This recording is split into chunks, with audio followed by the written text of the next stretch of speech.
Those of us who have kids are worried about this stuff. Even people are worried about this in the workplace. So the use of generative AI in schools in particular is causing a divide in classrooms across the country. A report last year from the Center for Democracy and Technology says 59% of teachers believe one or more of their students have used generative AI for school purposes. So how does it work? Students can drop an assignment into something like ChatGPT, click a button, and their homework is done in seconds. Some teachers are even using it to detect kids that are actually cheating and have used it themselves. So some are banning AI completely in the classroom. Others are actually encouraging its use. Joining us now are two educators with very different approaches for AI education. CEO Amanda Bickerstaff, she is the CEO of AI Education, and Professor James Taylor from the College of New Jersey, who has banned the use of AI in his philosophy classes. This is a philosophical question, Professor, and I'm so glad both of you are here to discuss it.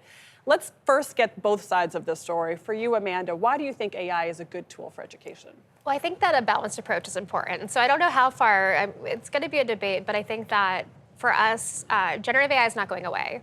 We're living through an inflection point unlike anything we've ever lived before.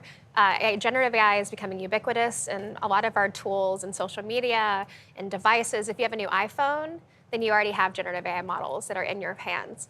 And so for us, I think that we have to prepare students for a future that's not just 15, 20 years away, but it's happening the next 2 to 5 years.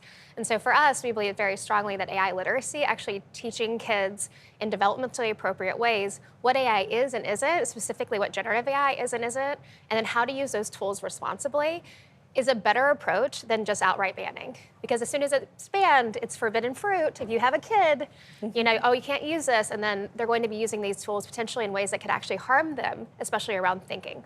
Professor, your rebuttal, please. I'm pausing, which I know is a big no-no on television, but I'm a philosopher, and so we tend to think about things quite deeply. And I have banned AI in my classroom, but I'm not in favor of banning AI across the board. I agree with Amanda that learning how to use it responsibly is important, but I think that there has to be some classroom spaces where it's prohibited and its use is eliminated. And the reason for that is fairly straightforward.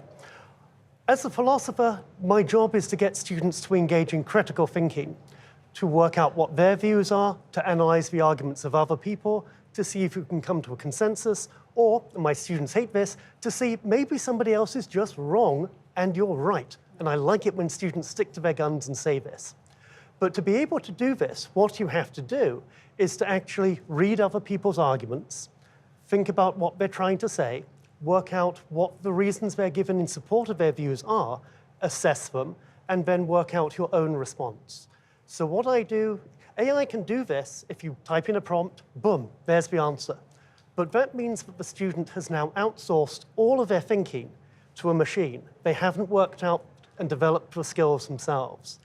It's critical that students develop the critical reasoning skills so that they can actually assess AI products and also the products of other human writers. So that's why I ban AI in my classrooms. So, Amanda, to James's point, how do you ensure that students still have the rigorous intellectual foundation to think and write clearly while also giving them access to AI, which does the thinking and the writing for them?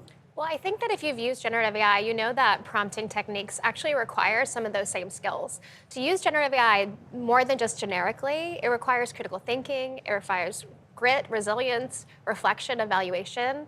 So even with students that are, let's say, in high school, teaching them how to prompt effectively can be just as hard as writing. Do you really think that, Amanda? Because honestly, that's potentially a viral. The idea that prompting is equivalent to writing, really? Well, no, I think that, so let me give you, can I give an example? That we did a panel with 2 young girls that were going to trick their teacher. They were asked to trick their teacher, but they had to create an essay. And the essay had to be fully AI generated, and they had to feel confident to turn it in. And so what the girls did is they first wrote the essay, and it took them a couple hours, and they felt really confident. You know how long it took them to create a fully AI generated essay that they liked, meaning they could not touch it outside of the AI system? A week.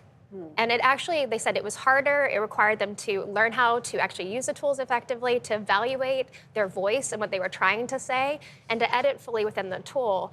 I'm not, like, these are new skills for the future.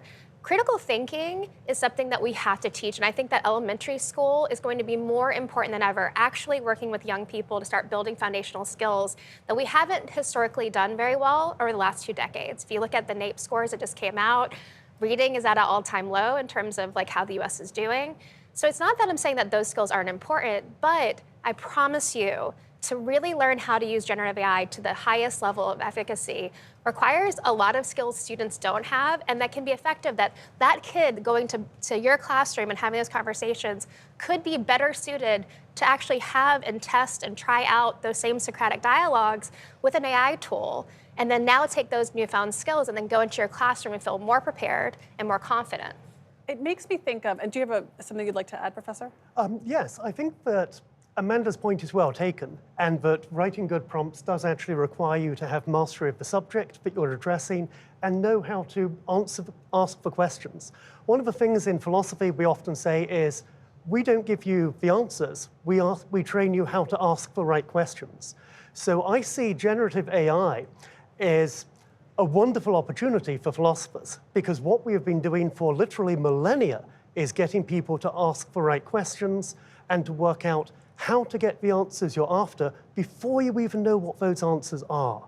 So I see essentially the prompting is going to be a branch of philosophy.